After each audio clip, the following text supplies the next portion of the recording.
அண்மை செய்தி.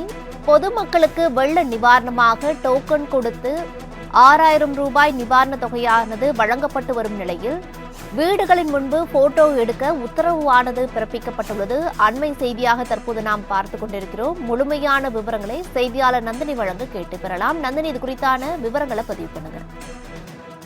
வணக்கம்.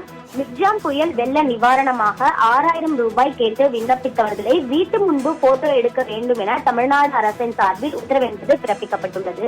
மிக்ஜாம் புயல் வெள்ள பாதிப்பால் சென்னை, திருவள்ளூர், காஞ்சிபுரம், செங்கல்பட்டு மாவட்டங்களில் பாதிக்கப்பட்ட பொதுமக்களுக்கு வெள்ள நிவாரணமாக டோக்கன் கொடுத்து ரேஷன் கடைகள் மூலம் 6000 ரூபாய் வழங்கப்பட்டு வருவதாக தெரிவிக்கப்பட்டிருந்தது. இந்த நிலையில்தான் வருமான வரி செலுத்துபவர்கள், அதே போன்று மத்திய மாநில அரசு ஊழியர்களை பொறுத்தவரையில் வெள்ள நிவாரண தொகை தேவைப்பட்டால் முழுமையாக பாதிக்கப்பட்டிருந்தால் அவர்களும் விண்ணப்பிக்கலாம் எனவும் தெரிவிக்கப்பட்டிருந்தது. இந்த பணிகள் முடிவடைந்த நிலையில் அடுத்த கட்டமாக ரேஷன் கடைகளில் விண்ணப்பித்த பொதுமக்களுக்கு 6000 ரூபாய் வெள்ள நிவாரணம் வழங்க அரசு சார்பில் ஏற்பாடு செய்யப்பட்டு வருகிறது. இதற்காக சென்னையில் 4.90 லட்சம் பேரும், காஞ்சிபுரம் மாவட்டத்தில் 29,000 பேரும், திருவள்ளூர் மாவட்டத்தில் 22,000 பேரும், செங்கல்பட்டு மாவட்டத்தில் 14,000 பேரும் விண்ணப்பித்திருக்கிறார்கள்.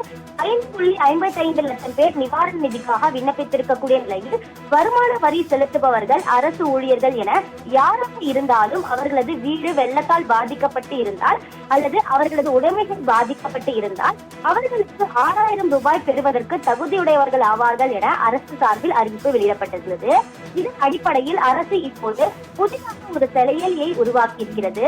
அதில் விண்ணப்பதாரர்கள் அனைத்து விவரங்களையும் ரேஷன் கடை ஊழியர்கள் பதிவு செய்ய வேண்டும் எனவும் தெரிவிக்கப்பட்டிருக்கிறது.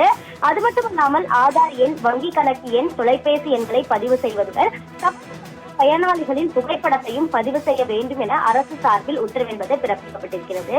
அதன்படி ரேஷன் கடைகளுக்கு சென்று விண்ணப்பங்களுக்கு படிவம் எழுதி கொடுத்தவர்களை வீட்டு அருகே எடுக்கும் பணி என்பது தற்போது தொடங்கியிருக்கிறது.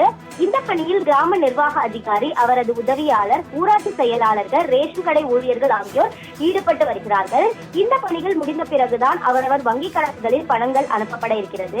அப்போதுதான் யார் யாருக்கு இந்த 6000 ரூபாய் நிவாரண தொகை கிடைக்கும் என்பது குறித்த அதிகாரப்பூர்வமான தகவல் என்பது தெரிய வரும் எனவும் எதிர்பார்க்கப்படுகிறது.